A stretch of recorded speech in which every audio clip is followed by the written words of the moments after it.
Encore un site emblématique de la randonnée des Yvelines cette semaine, les Vaux de Sarney, dans la vallée de Chevreuse.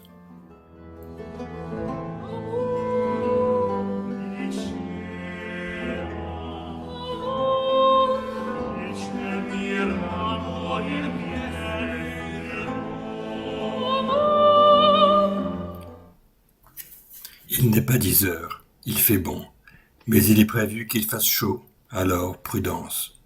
On s'économise et on marche au ralenti. Très bon exercice d'ailleurs.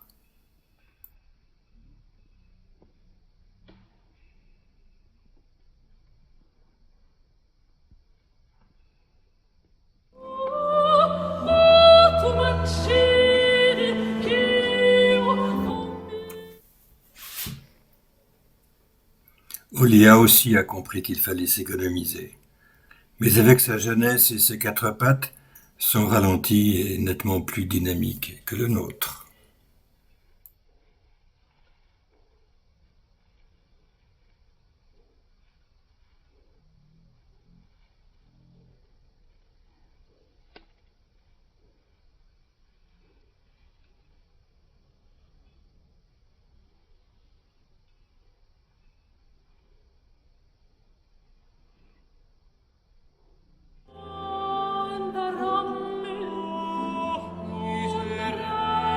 Le site des Vaux de Sarney est un vallon étroit dont le fond est marécageux par endroits et dans lequel apparaissent de gros blocs de grès et où coule le Rue des Vaux, formant plusieurs cascades appelées bouillons de Cernay.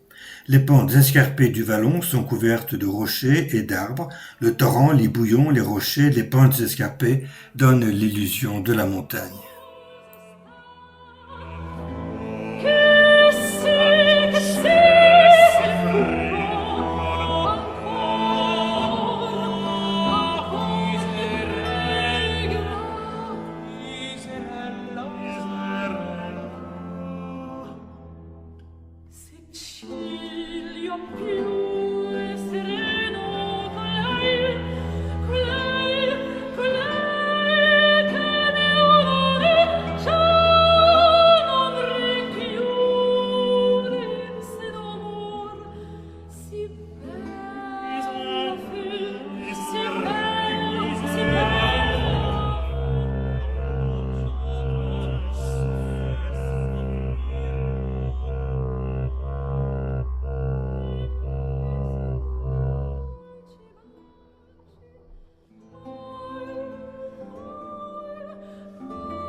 Léon Germain Pelouse est un peintre paysagiste français de l'école de Barbizon. Il s'inspire régulièrement pour ses toiles des Vaux de Sarney et de ses alentours, et fut le chef de file de plusieurs peintres de la deuxième moitié du XIXe siècle, regroupés postérieurement sous l'appellation d'école de Sarney.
La partie la plus touristique du site s'étend sur quelques 5 kilomètres et comprend les étangs et les ruines de l'ancienne abbaye cistercienne de Cernay.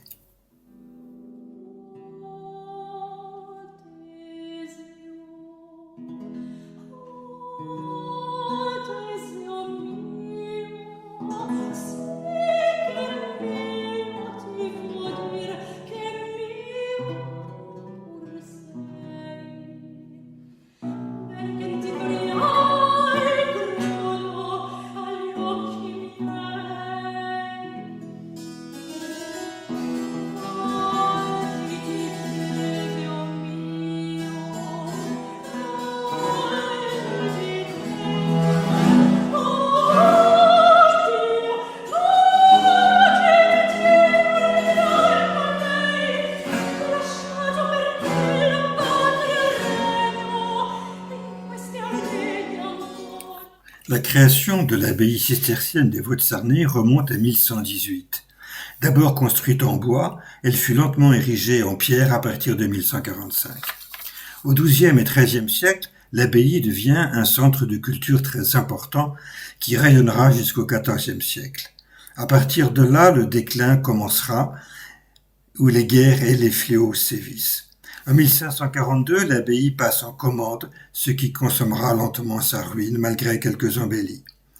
En 1791, après la Révolution, la communauté est dissoute, les biens immobiliers sont vendus à divers propriétaires, dont certains vendront les pierres comme pierres de carrière.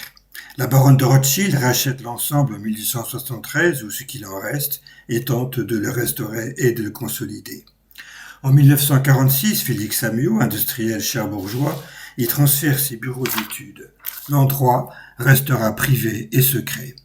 Il passe ensuite aux mains du groupe Savary en 1988, qui en fait un hôtel de luxe, puis Paris Société, filiale d'Accor, qui lui en fait, entre guillemets, un hôtel de campagne de luxe, voire de grand luxe.